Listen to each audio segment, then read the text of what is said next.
The Russian T-34 tank was probably the greatest tank of World War II.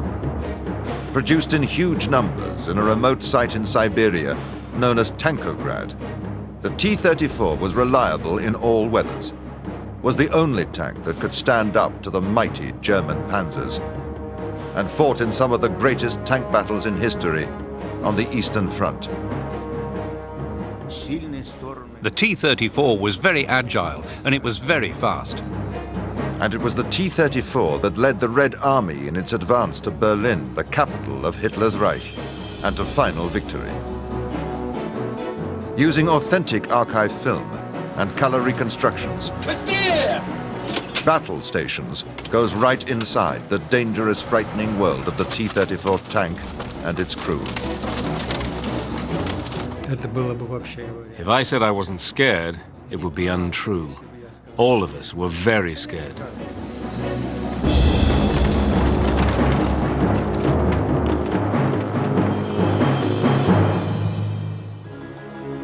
In the 1930s, the Soviet Union was a vast country of 180 million people, extending from the edge of Europe to farthest East Asia. Its land borders ran for more than 12,000 miles. But its defense was primitive. As the country tried to catch up, it industrialized as quickly as it could. To make up for its lack of resources, its armed forces simply copied military technology from the West. Because of the vast distances, tanks were a priority, and the Soviets soon became aware of maverick American tank designer J. Walter Christie. J. Walter Christie was a genius of the first order. The fastest tanks that had ever been made up to that date were Christie designs. One of the things that he does come up with is a system by which each one of the road wheels is independently sprung. And because of this, his tanks are extraordinarily fast for the period. The Russians acquired some of Christie's tank designs. The US military, however, ultimately rejected Christie's work. Mr. Christie's ideas were not adopted by the United States Army because of the not invented here syndrome. The Army did not invent his ideas. The Soviets were quite eager to borrow any good idea that they could get. They have a vast country to defend. It didn't bother them if they didn't invent it there. But this was the era of Stalin's great purges. 2/3 of party leaders, scientists, doctors, and peasants were denounced as enemies of the people and executed. Then, the terror spread to the Soviet army. In June 1937, Stalin arrested 8 of his army's most senior officers and accused them of treason. Eventually, about half the senior officers in the whole army were arrested. Some of them were simply shot. Others disappeared into labor camps in Siberia.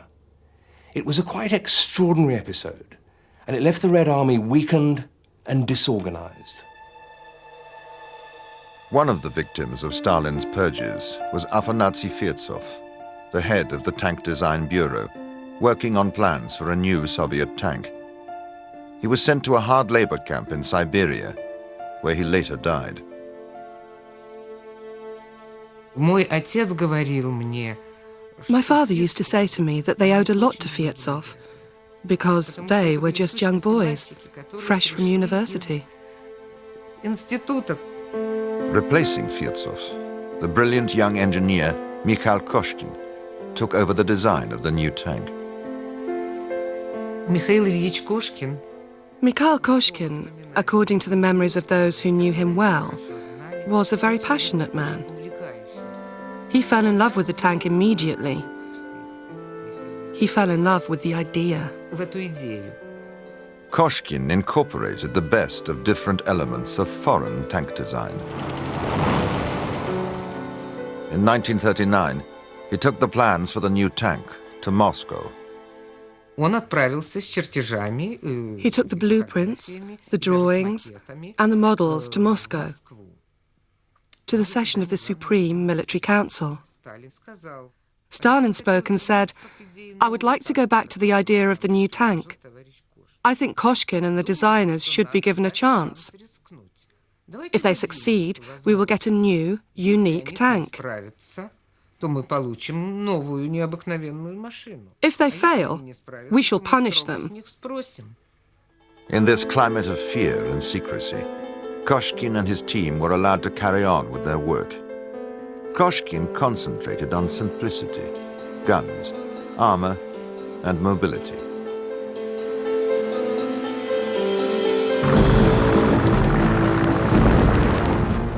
In the spring of 1940, Hitler launched his blitzkrieg attack on France, Belgium, and Holland.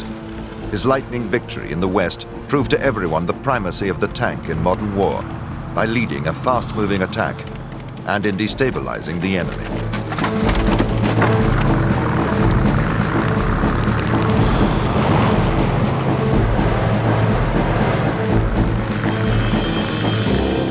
Although the Soviets were allies of the Germans at this time, they knew it was an uneasy alliance. Most Soviet armor was no match for the panzers that had so brilliantly led the invasion of France. Only the new tank, still under development in great secrecy, could hope to stand up to the German panzers. But Mikhail Koshkin never lived to see his tank fight in action. He caught pneumonia during trials and died in September 1940.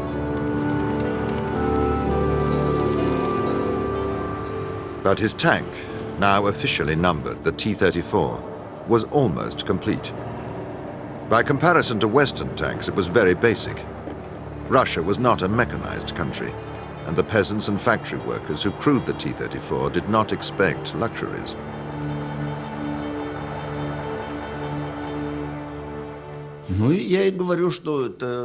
The interior of the tank was like a luxury hotel.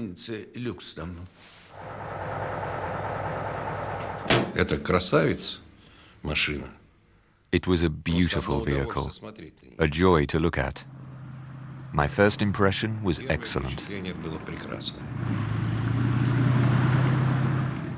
The crew had to work together in close quarters.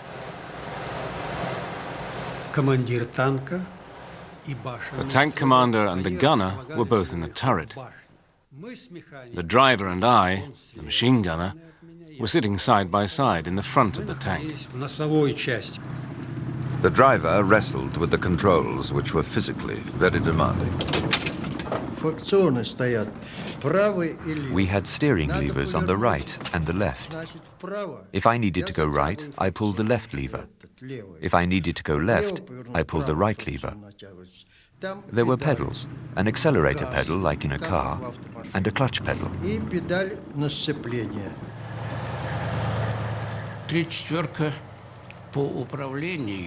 The T-34 was heavy going. There were no automatic controls in those days. But once you got to know it, you learned to change gears. You felt the engine working, and you got to change gears smoothly.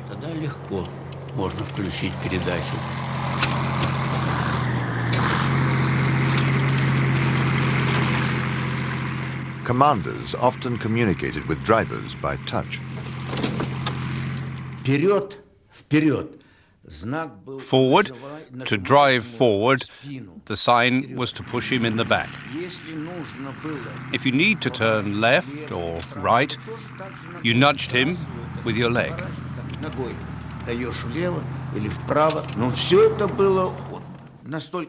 Even if you touched him very lightly, he knew exactly what to do. Stop, forwards, right, left.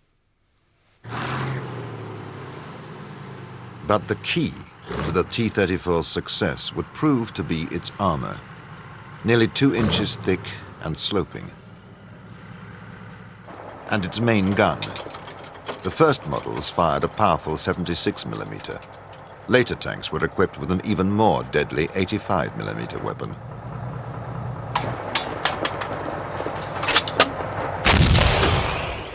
The T-34 has some really good strong points, one of which is the gun.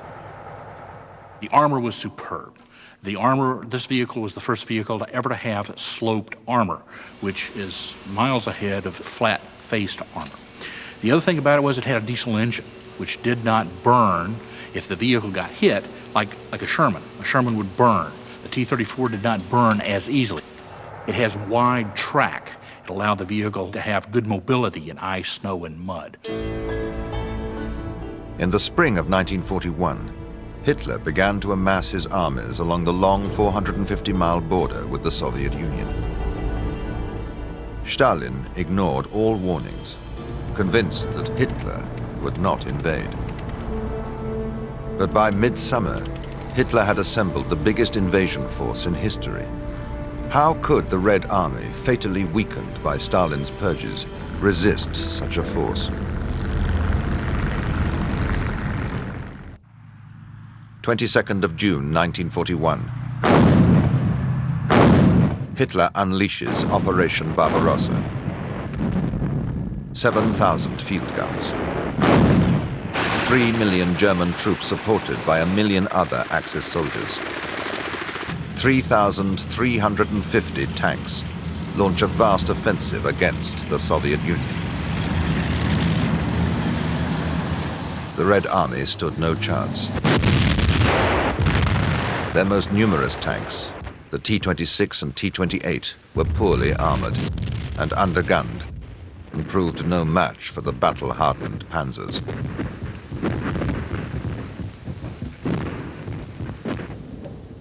The Russian losses were immense. Hundreds of square miles of territory were occupied. The Germans continued to drive towards the major Russian cities. 600,000 Russians were taken prisoner. Nearly 6,000 tanks were destroyed or captured. Hitler spoke of his crusade against communism. He called the Soviet state a rotten structure that, when kicked in, would come crashing down. It looked as though he would be proved right.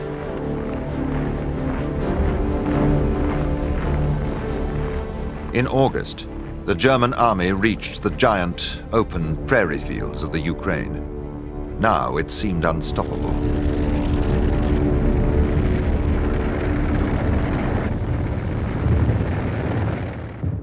On the 21st of September, the Germans captured Kiev, along with 2/3 Soviet prisoners. Hitler called it the greatest battle in world history. But with massively extended supply lines, even the German army could not keep up this momentum. And then, as before in history, the Russian winter came to the aid of the defenders. The first snow fell in early September, and although it soon melted, it turned roads into rivers of mud.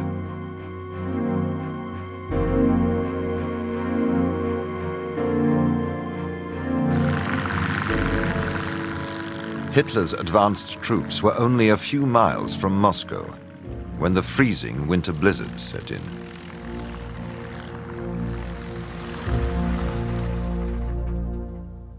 No one lost faith. No one thought the Germans would win. The talk was that in Napoleon's time, the French reached Moscow but then froze to death.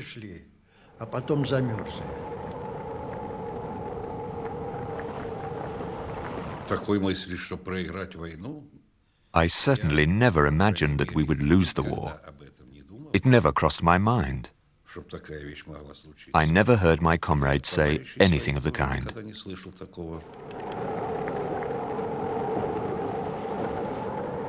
Despite the bitter cold, the Germans were certain that the Red Army was on the brink of total collapse.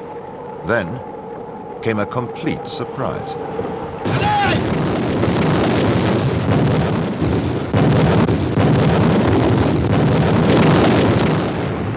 On the 5th of December, Stalin launched a powerful counterattack. Fresh troops from Asia, well equipped for winter fighting, threw the Germans into retreat.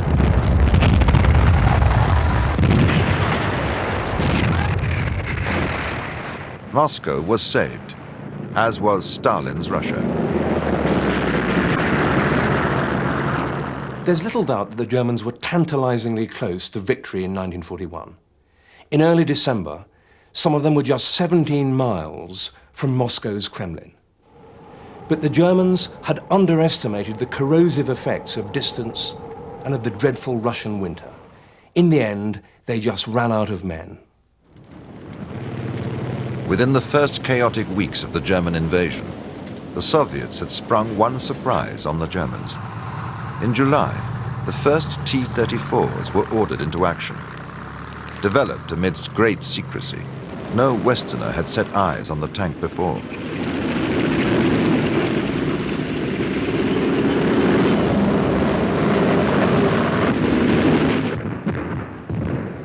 The German soldiers watched in astonishment as their shells bounced off the front armor of the Soviet tank. Wherever a T-34 appeared, it succeeded in holding up the advance.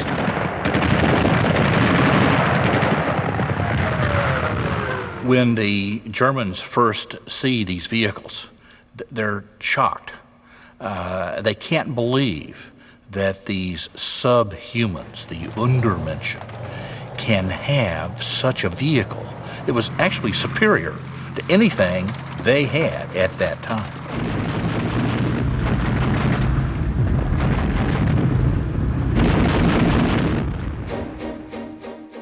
Now, with their industrial base devastated, the Soviets attempted what to many seemed impossible. Entire factories were packed up and transported by train east behind the Ural Mountains. A new tank factory was built near the town of Nizhny Tagil in Siberia. Here, in appalling conditions, Soviet engineers and workers restarted production on a massive scale.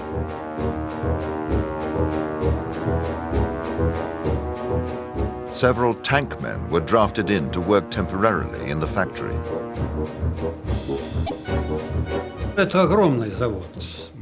It was a huge plant, a huge place with many workshops, with its own steelmaking and steelworking plant.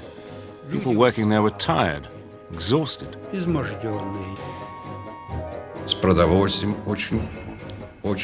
Food supplies were poor. We were issued with only 400 grams of bread per day.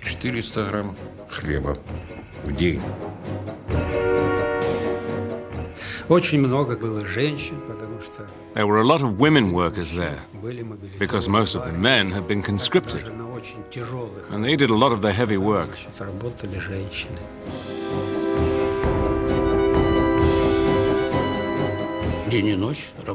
They worked day and night, 12-hour shifts.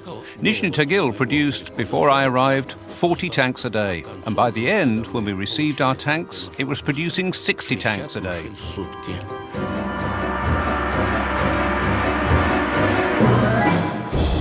Despite winter temperatures that reached minus 30 degrees and a thick snow blanket for 5 months of the year, this town would eventually become the center of a huge complex of tank production, known outside Russia simply as Tankograd. But could enough tanks be produced in time to prevent the Nazis from finishing off what they had nearly completed by the winter of 1941?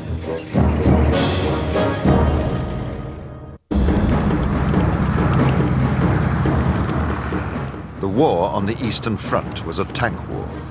Huge numbers of infantry were deployed, but both sides relied on armored units to lead them across the vast distances.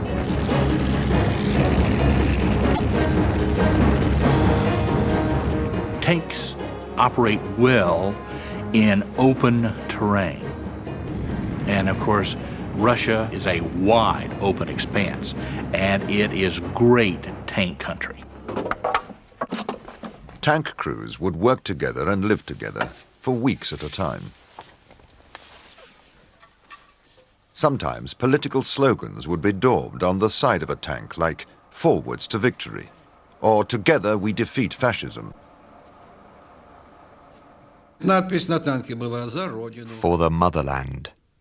This was the slogan on my tank, painted in white. Getting enough to eat was always a challenge.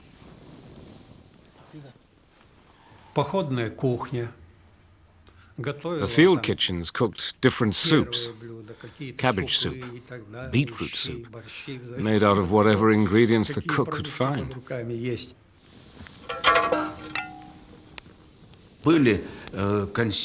We had canned meat. American canned meat was a particular favorite. We had enough bread. Well, what else did we need? And of course, we could always replenish our supplies with booty. And to supplement the rations, every Russian soldier was given an allowance of vodka.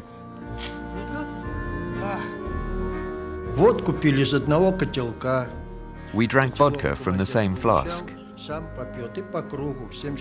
The commander had the first go, and then passed it around the whole crew. Vodka was issued once a day, usually in the evening. We were issued with 100 milliliters each.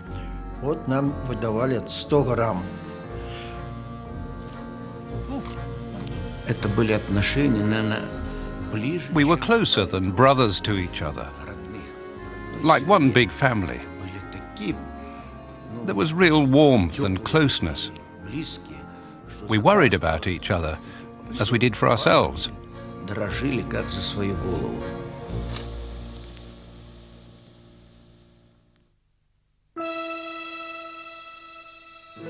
In 1942, as the spring thaw arrived, fierce fighting started up once again.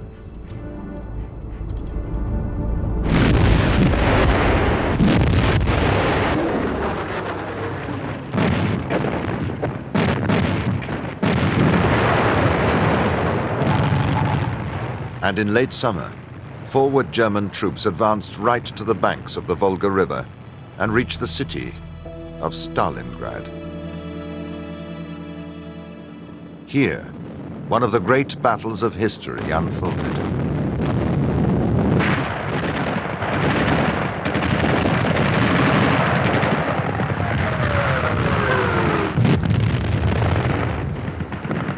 After months of intense fighting, the Red Army succeeded in cutting off the entire German Sixth Army.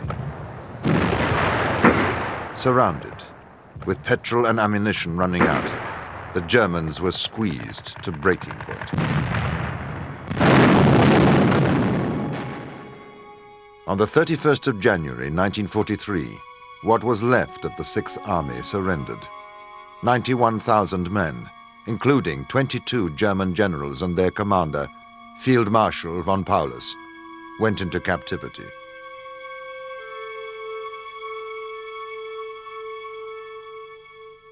I think that Stalingrad really was one of history's decisive battles. Although the Germans remained formidable, the battle's impact was terrific.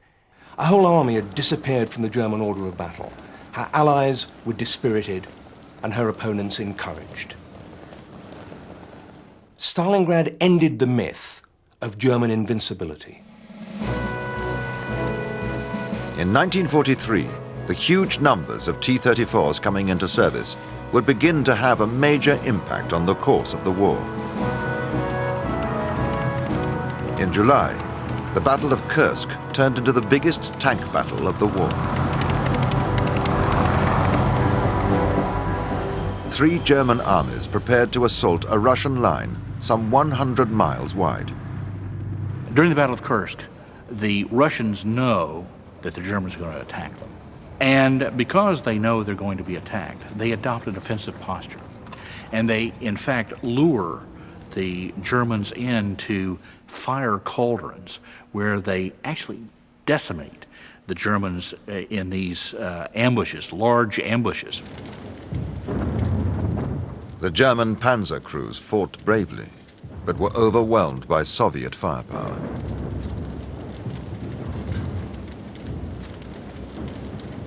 And then, once they do that, then they can go back over and use the tank in what it's actually best used for, in the attack.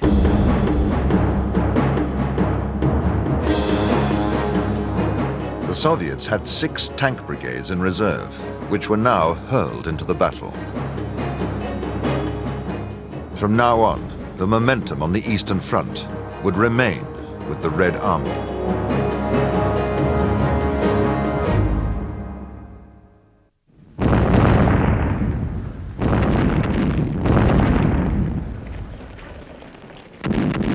As the Germans withdrew along the Eastern Front, they left a trail of devastation behind them, destroying everything in a vicious policy of scorched earth.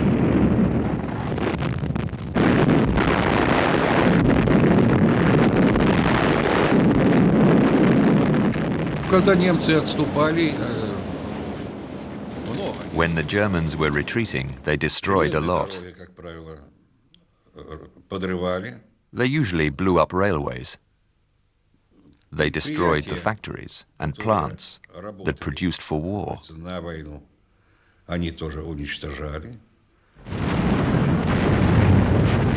June 1944. 1,000 miles to the west, the Allies landed in France to open the Second Front.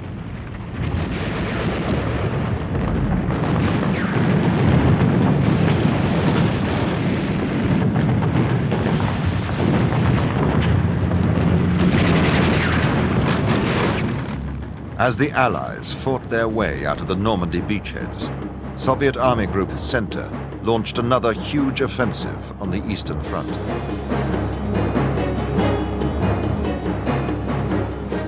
Outnumbering the Germans by 3-1, the Red Army advance picked up speed.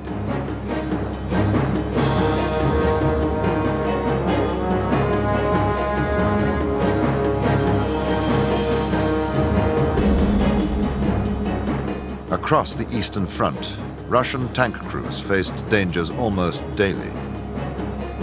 T-34 machine gunner Zufar Zaradinov's tank was ordered to clear a village in the Ukraine.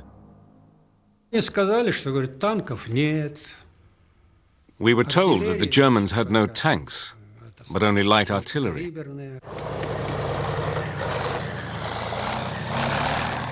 But the information turned out to be wrong, and we were ambushed.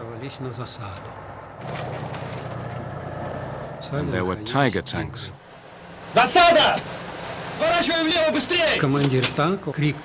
The commander of my tank shouted, "Ambush! Turn left!"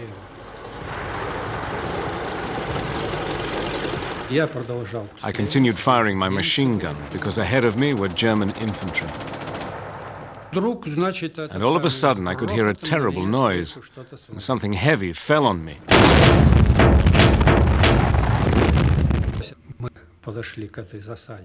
It turned out that we'd been ambushed by a Tiger tank, and their shell hit us head on and came in and ricocheted around the turret.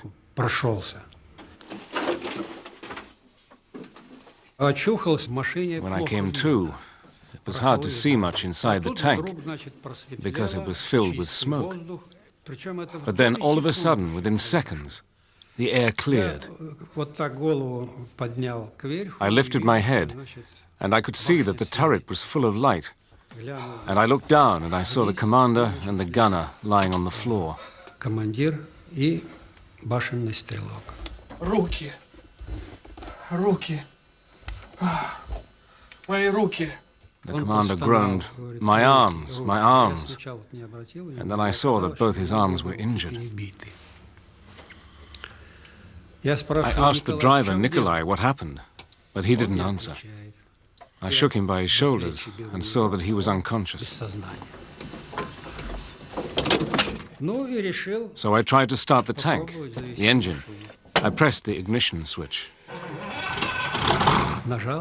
and it started working. That cheered me up a lot. Then I pushed the levers into the first gear and felt that the tracks were intact.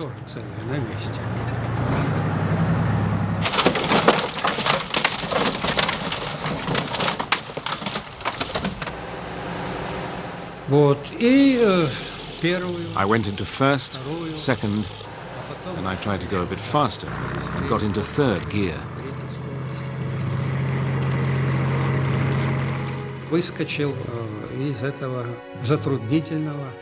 This is how I escaped. The gunner died. The commander and the driver recovered in hospital, and eventually returned to the front.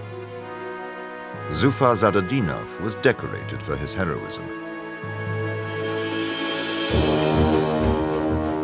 By 1944, the workers in Tankograd were now producing some 2,000 tank chassis each month, far in excess of German tank production. With the Russian steamroller sweeping west, Soviet soldiers at last began to liberate Russian.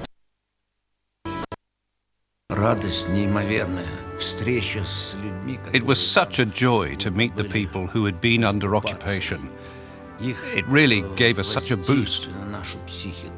They threw themselves at us, kissing us and crying. And of course, anyone's heart would have melted.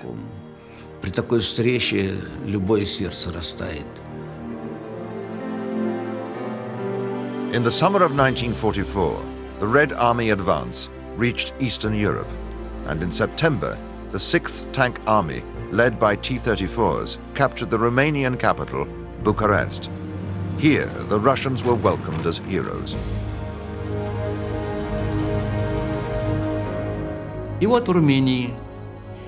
And in Romania, some were throwing flowers at us. Some were offering wine. They were all smiling, cheerful and friendly. There was a feeling of pride. Every one of us felt very proud. Вот такая у каждого человека.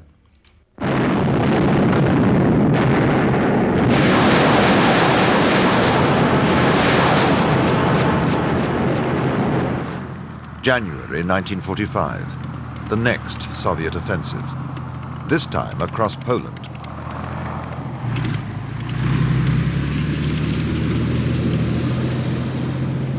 Again, the T-34s spearhead the Red Army's progress, which reached 50 miles a day.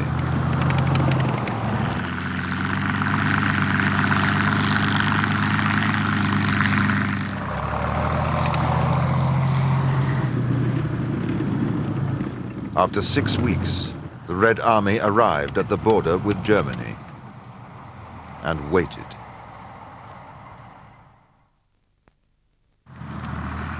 In the early spring of 1945, the Red Army prepared for its final assault on Hitler's capital, Berlin.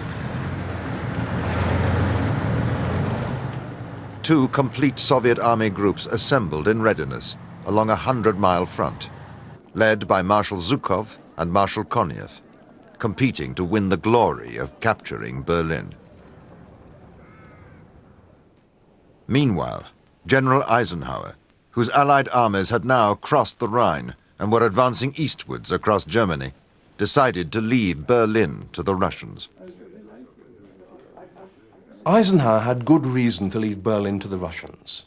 Firstly, in February 1945, the Allies had met at Yalta and agreed on the post-war division of Germany. The eastern part, with Berlin in it, was going to be occupied by the Russians. So it made no sense to waste British and American lives to capture something which would have to be given up after the war. Secondly, whatever the politics, Eisenhower knew very well that Berlin would be a tough nut to crack.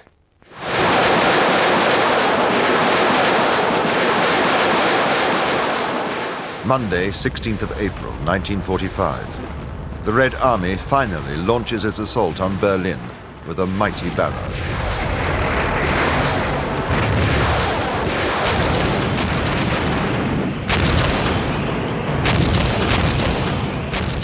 Storming a high ridge known as the Salov Heights on the far bank of the river Oder was the first objective.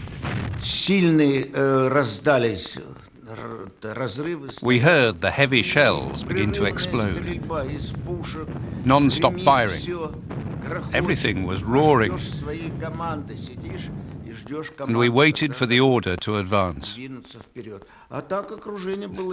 was very frightening. This difficult military operation held up Zhukov's army group for 3 days.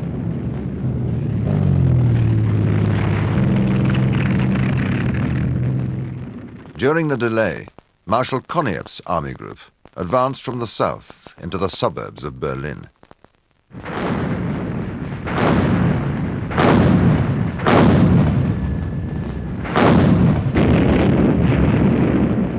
Fearful of the revenge the Soviets would unleash on Germany for the atrocities they had committed in Russia, the Germans fought with fanatical determination. To the very last moment, they were fighting bitterly.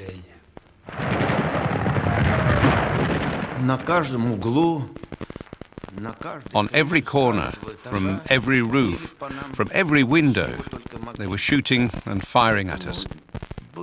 It was horrific, horrific. The Nazis had organized the old men and young boys into a people's militia, the Volkssturm. They were armed with two powerful anti-tank weapons, the handheld Panzerfaust and the Panzerschreck.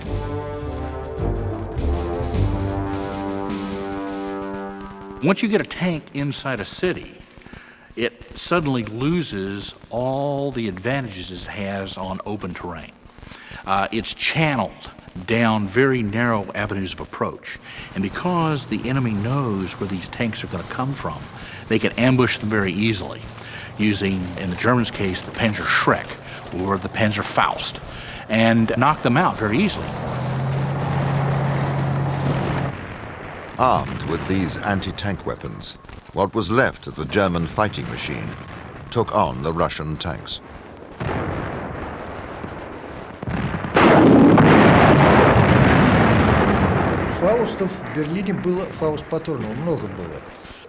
There were a lot of Panzerfausts in Berlin. They were lying in every basement. Mostly the operators were old men or boys.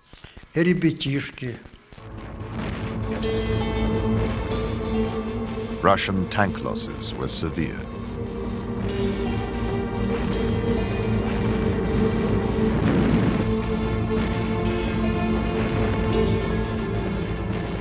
Overall, the Russians lost 400,000 men in the battle for Berlin.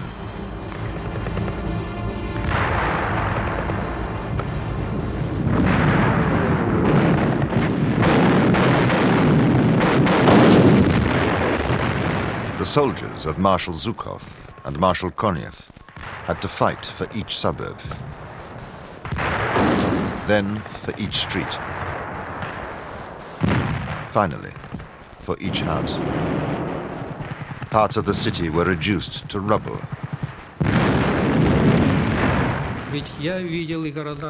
I had seen our Russian cities destroyed, razed to the ground. So I was not wide-eyed. Naturally, we had to destroy in our turn.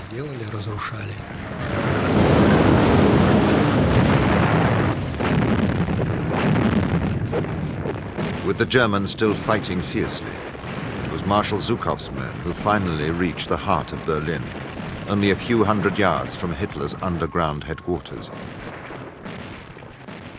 Knowing at last that the war was lost, Hitler committed suicide on the afternoon of Monday the 30th of April. His SS guards dragged his body out of the bunker and set fire to it. A few days later, the Germans laid down their weapons and surrendered.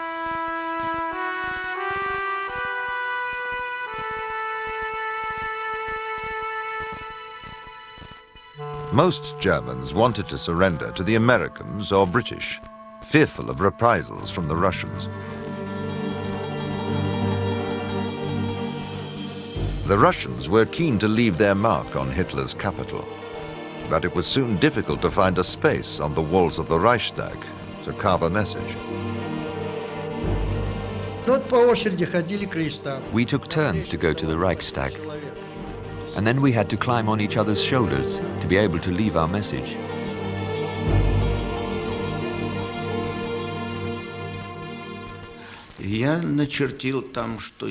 I wrote, "A boy from faraway Siberia has reached the Reichstag, Berlin."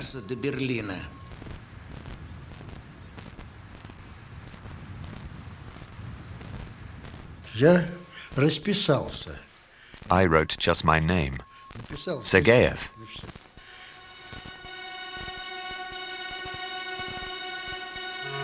The war on the Eastern Front had been fought on a monumental scale. Millions of men had fought on both sides.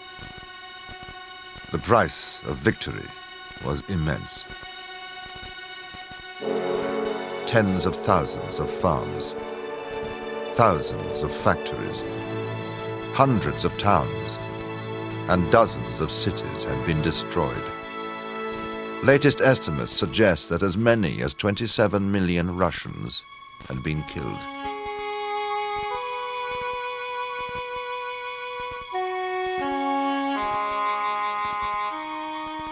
The Soviet state had nearly caved in under the onslaught, as Hitler predicted. But the line held, just.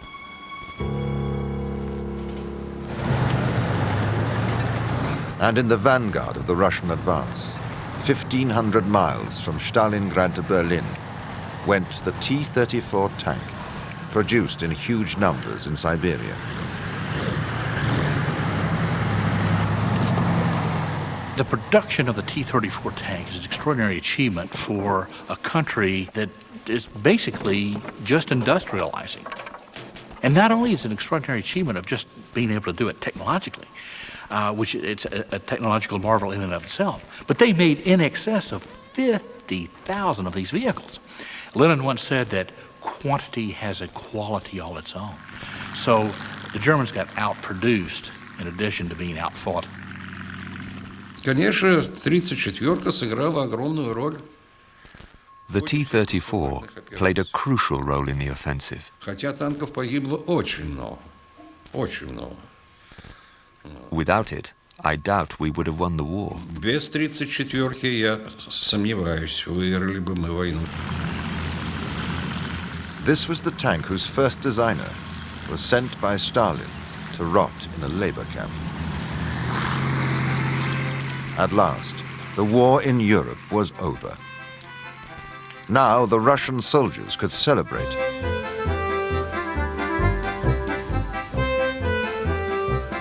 Победа. Победа была. Victory? Victory. I can't describe the feelings I felt at that time. We were the victors then. Возобновить тогда были победители. Это была радость великой победы. It was the joy of victory, firstly. And secondly, I was glad to be alive and in good health, with my limbs intact. I was very happy to have survived. Как говорится, счастье.